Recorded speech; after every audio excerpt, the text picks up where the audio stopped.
Welcome to the Basics of Virtual Assistants podcast, your go-to destination for all things virtual assistant. I'm your host, Paul, and I'm absolutely thrilled to have you join us today. Just 4 short years ago, I took the leap into the world of virtual assistants, and let me tell you, I have never looked back.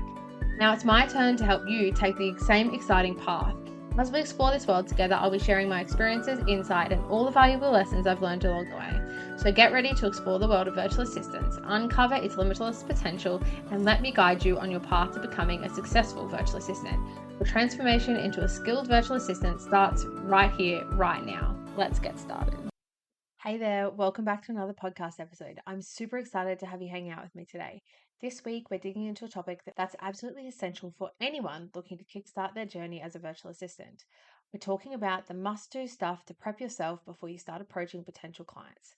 So let's dive in. You know that feeling when you're all amped up to start something new, like a shot of adrenaline pushing you forward? I totally get it. I'm always buzzing with new ideas. I'm excited to kick off projects. Just ask my husband. But sometimes that initial enthusiasm can fizzle out, leaving you with a half finished task. That's why having a solid plan is crucial.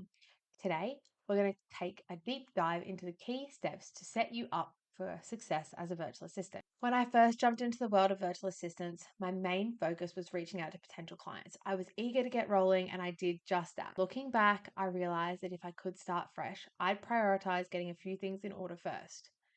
First off, I'd make sure my pricing is set. Before you go out there and start chatting with potential clients, you've got to know your pricing inside and out. The last thing you want is to be caught off guard trying to figure out your hourly rate or what's in your services packages when someone's interested. Being on top of your prices not only saves time, but also shows you mean business.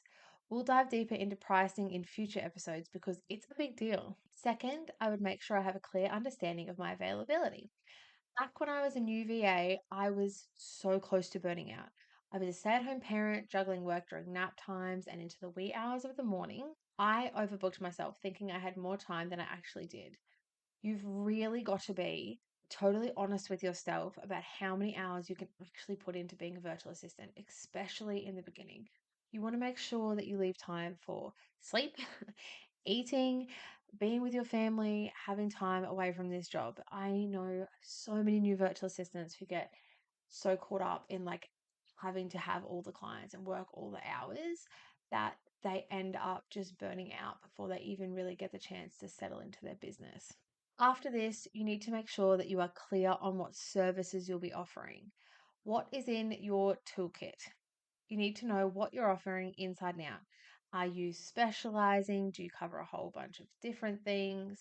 Being clear about this helps you to explain your services when you're talking to potential clients.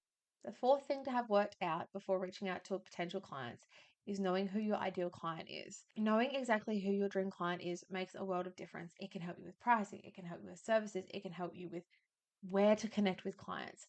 If you want to go do a deep dive into this, check out episode 2. I really break this down and talk through what an ideal client is and how to figure out who yours is. Lastly, you need to make sure you have a portfolio. Creating a portfolio can set you apart even if you're just starting out and haven't had any clients yet.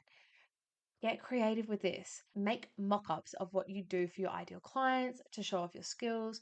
You know, if you do have any previous clients, use any work you've done with them. Make sure it's the work that you're really proud of. Now, I know I said I was only going to give you 5 tips, but here is my bonus tip: research your clients. You need to dig into your potential clients. It's like a secret weapon. Knowing more about them helps you to talk to them in a way that's super personalized and it shows you genuinely care about what they need. I will be talking more about researching your clients in another episode because I think there's some things that you really, really need to know about the best way to research your clients and where to really find information about them. I apologize. There is a plane going overhead, and my mic picked it up, so I'm so sorry if you guys can hear that in the background. To make things easier for you, I've actually put together a free guide that covers all of this stuff. In the guide, I talk about, you know, your availability. I talk about your ideal client. I have an ideal client worksheet in there, which is like super awesome for helping you figure out who your ideal client is. I talk a little bit about portfolios. Grab a copy of this guide from the link in the episode description. And remember, I'm just a message away on Instagram, or you can come and ask me questions in our Facebook group, the Basic for Virtual Assistants. The links for both of those are down below. I'm always willing to chat with you. I know how overwhelming it can be when you're first starting out and not having a sounding board. So I would love to hear from you.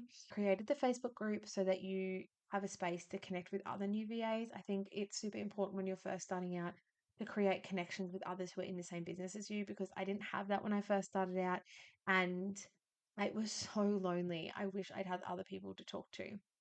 Now, that is a wrap on today's episode. It is a little bit shorter today, but I hope that you really loved it. I hope that there was something that you got out of it. Like I said, if you have any questions, come and ask me over on Instagram. And next week, I will be talking about reaching out to potential clients and my step-by-step process that I do every single time I reach out to potential clients. That has not failed me. Thanks for tuning in today, and I cannot wait to catch you in the next episode.